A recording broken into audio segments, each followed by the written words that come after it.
सावन पुत्रदा एकादशी की संपूर्ण कथा। इस बिरह का अंत करो प्रभु, बहुत समय पहले की बात है।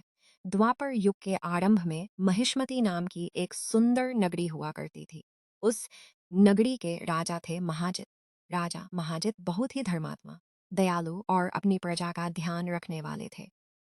उनके राज्य में किसी को किसी चीज की कमी नहीं थी।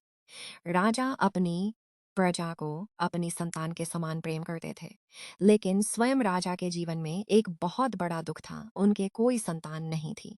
राजा और रानी ने संतान प्राप्ति के लिए अनेक उपाय किए, पूजा पाठ किया, दान पुण्य किया और भगवान से प्रार्थना की, लेकिन उनकी इच्छा पूरी नहीं हुई। समय बीतता गया और राजा की चिंता बढ़ती गई। एक दिन राजा ने अपने मंत्रियों से कहा, मेरे पास धन दौलत और राज्य सब कुछ है, लेकिन संतान के बिना मेरा जीवन अधूरा लगता है। मेरे बाद इस राज्य और वंश को कौन संभालेगा? राजा की ये बात सुनकर मंत्री और प्रजा भी बहुत दुखी हुए। एक दिन सभी लोग महान ऋषि लोमश के आश्रम में पहुँचे।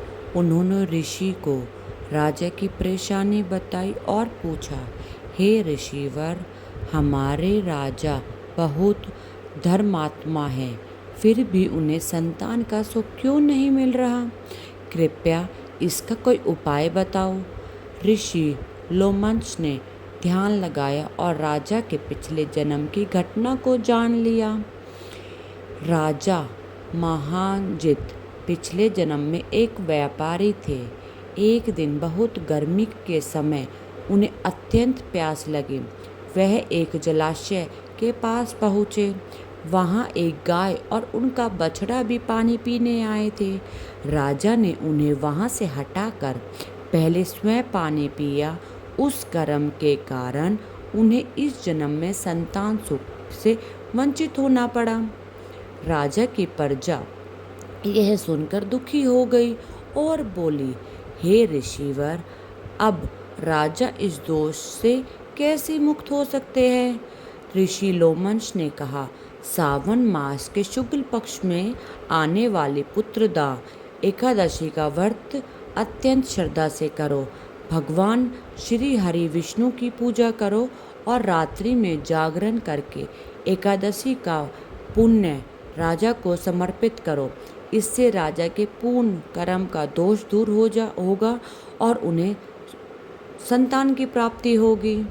ऋषि की बात सुनकर राजा की प्रजा ने श्रद्धापूर्वक पुत्रदा एकादशी का व्रत रखा। सभी ने भगवान विष्णु की पूजा करी, भजन कीर्तन किया और पूरी रात भगवान का समर्पण किया। अगले दिन एकादशी को सभी ने विधिपूर्ण व्रत का प्राशन किया और उस व्रत का पुण्य राजा महाजित को अर्पित कर दिया। भगवान विष्णु की कृपा से कुछ समय बाद राजा की रानी गर्भवती हुई। जब यह समाचार पूरे राज्य में फैला तो हर ओर खुशी छा गई। कुछ समय बाद रानी ने एक सुंदर और तेजस्वी पुत्र को जन्म दिया। राजा महाजित की आंखों में खुशी के आंसू आ गए।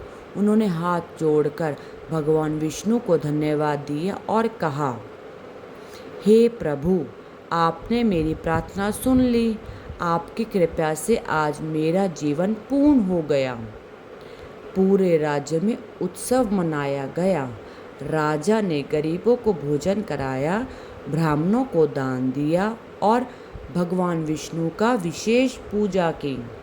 तभी से पुत्रदा एकादशी को श्रद्धा और विश्वास के साथ मनाने की परंपरा चली आ रही है। धार्मिक मान्यता के अनुसार जो भक्त सच्चे मन से इस दिन भगवान विष्णु का व्रत कर और पूजन करता है, उनके जीवन में भगवान श्री हरि की कृपा बनी रहती है और परिवार में सुख शांति का आशीर्वाद मिलता है। इस कथा से हमें एक महत्वपूर्ण सीख भी मिलती है। किसी भी जीव को बिना कारण कष्ट नहीं देना चाहिए। हमारे कर्मों का फल हमें किसी न किसी रूप में अवश्य प्राप्त होता है। इसलिए हमेशा दया, सेवा और धर्म के मार्ग पर चलना चाहिए। हे भगवान विष्णु, जो भी भक्त श्रद्धा से यह कथा सुन रहा है, उसके परिवार पर अपनी कृपा बनाए रखना, उसके घर में सुख शांति और समृद्धि देना। ओम नमो भगवते वासुदेवाय नमः। श्री जय श्री श्री हरि विष्णु।